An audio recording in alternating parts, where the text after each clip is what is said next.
The MP-18 submachine gun. The MP in MP-18 stands for Machine and Pistola, or machine pistol. The firearm was designed by Hugo Schmeisser in 1917 and manufactured by Bergmann Waffenfabrik for the German army starting in 1918, the last year of World War I. The MP-18 is considered the first successful and practical submachine gun to be used in war, and became influential on small arms design for decades after, spawning variants right into World War II. Some consider the Vele Perosa the first submachine gun. Designed in 1914, it had 2 barrels, but was more of a novelty weapon, though eventually a 1-barrel variant was created, but in small numbers. The MP-18 submachine gun was developed specially for trench warfare, which dominated World War I.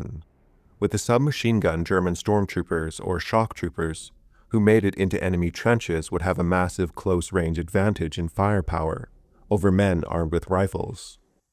A submachine gun is the perfect weapon for fighting in a confined trench or firing down into a trench.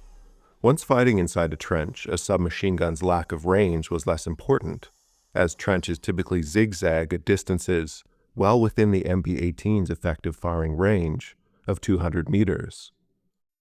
The German army recognized the need for such weapons as early as 1915 and attempted to modify semi-automatic pistols like the Luger and C-96 Mauser.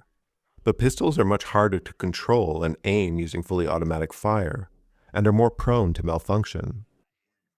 An estimated 35,000 MP-18s are manufactured, and production started in the last year of World War I, with a few thousand making it to frontline units. Though the weapon's use was limited, it was reported as highly effective. The MP-18 fired the common 9mm parabellum round and is of a simple blowback design, firing from an open bolt. The rate of fire is upwards of 500 rounds per minute and greater for later variants. The weapon's weight is 9.2 pounds. One distinguishing feature of the weapon is the shroud running the entire length of the barrel, with the vent holes giving it a more intimidating appearance.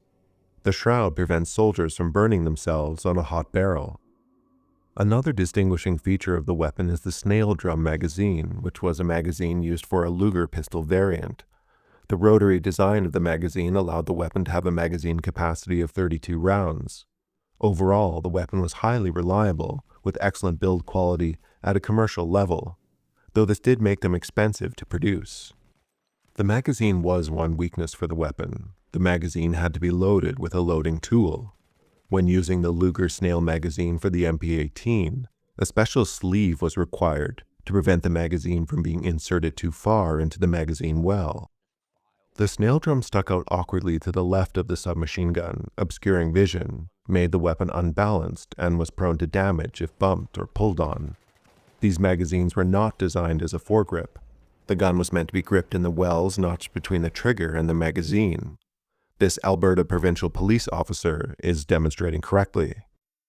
After the war, the Swiss company SIG, or SIG, bought the design and produced the SIG Bergmann M1920. From 1920 until 1927. They were exported around the world, including to China and Japan. The M1920 used a 50-round box magazine.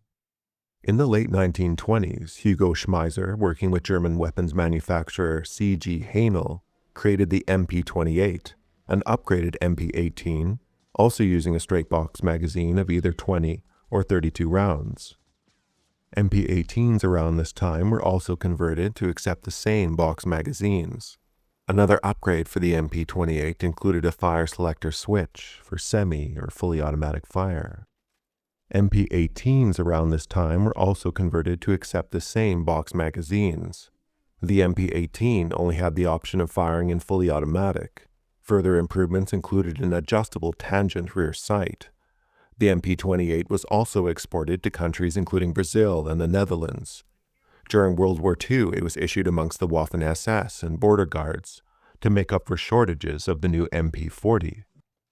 Even the British during World War II filled weapon shortages with a close copy of the MP-28, called the Lanchester. They can be distinguished by their rust-resistant brass magwell, designed for use by the Royal Navy.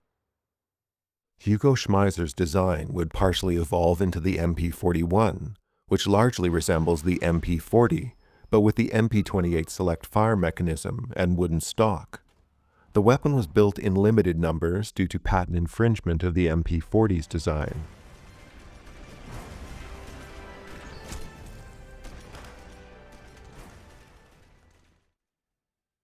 Alright, I'm Johnny. Thanks for watching. Hopefully I was able to cover something new for you, and I didn't leave you none the schmizer for watching.